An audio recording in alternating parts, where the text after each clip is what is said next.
Surat cyber સેલની police ટીમે મુંબઈના છત્રપતિ શિવાજી મહારાજ આંતરરાષ્ટ્રીય વિમાન મથક પરથી એક આંતરરાષ્ટ્રીય સાયબર ગુનાના રેકેટમાં સંકળાયેલા 2 મુખ્ય આરોપીઓની ધરપકડ કરી છે।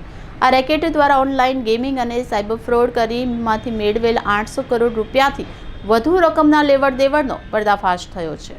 પોલીસ સૂત્રોના જણાવ્યા અનુસાર અમદાવાદના જતીન ઠક્કર અને મહેસાણા જિલ્લાના દીપ ઠક્કર આ બંને ભેજાબાજ વિદેશમાંથી ખાસ કરીને બેંકોક અને વિયેતનામમાંથી રહીને આંતરરાષ્ટ્રીય રેકેટ ચલાવતા હતા। તેની ભૂમિકા ઓનલાઈન બેટિંગ સાઇટ્સ જેવા વિવિધ મર્ચન્ટ પાસેથી ગેમિંગ ફંડ એકત્રિત કરી તેને વિવિધ બેંક ખાતાઓમાં ટ્રાન્સફર કરવાની હતી। આ ખાતા પછીથી ભારતમાં સાયબર ફ્રોડનો ગુનો કરનારને પૂરા પાડવામાં આવતા સાયબર સેલે ગયા 3 મહિનામાં રેકેટ સાથે સંકળાયેલા અન્ય 8 આરોપીઓને પણ પકડી પાડ્યા હતા। વિગતવાર તપાસ દરમિયાન જાણવા મળ્યું કે આ ગુનામાં 25 જેટલી બોગસ કંપનીઓ નોંધાવી હતી, જેના નામે વિવિધ બેંકોના ખાતા ખોલવામાં આવ્યા હતા। આ ખાતાનો ઉપયોગ ગુનાખોરોને બેંક કીટ પૂરી પાડવા અને ગેમિંગ વેબસાઇટ પાસેથી મળેલ ફંડને લોન્ચ કરવા માટે થતો હતો। તપાસમાં અત્યાર સુધીમાં 149 જેટલા આવા ગુમનામ બેંક ખાતાઓની ઓળખ કરવામાં આવી છે।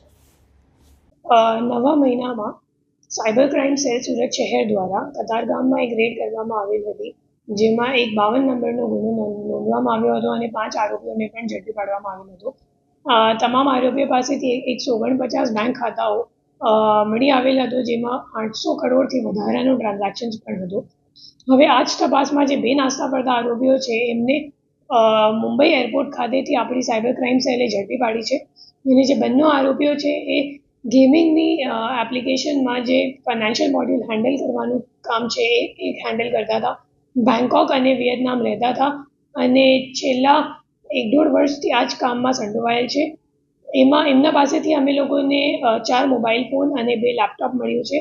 આ તમામ ફોન અને લેપટોપની ચકાસણી કરતાં અમે લોકોને ખબર પડી કે એમની પાસે હજી 37 બેંક ખાતાઓનું ડિટેલ્સ છે અને એમાં જોતા 227 NCCRB કમ્પ્લેન્ટ્સ મળી આવેલ છે અને જેમાં જે ફ્રોડનો આંકડો છે એ 88 કરોડનું છે।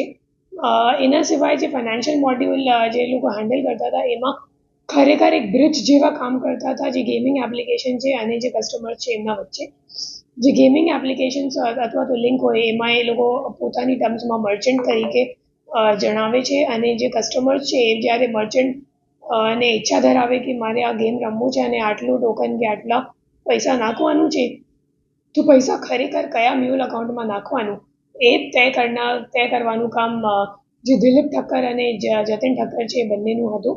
અને એના સિવાય બેંક ખાતાઓમાં જ્યારે પૈસા આવી જાય તો બધું કલેક્ટ કરીને પછી વિડ્રો કરાવવાનું કામ અને વિડ્રો કરાવીને પછી હવાલા મારફતે ઇન્ડિયાથી બહાર મોકલવાનું કામ, આ બધું કામ જતીન ઠક્કર સંભાળતું હતું।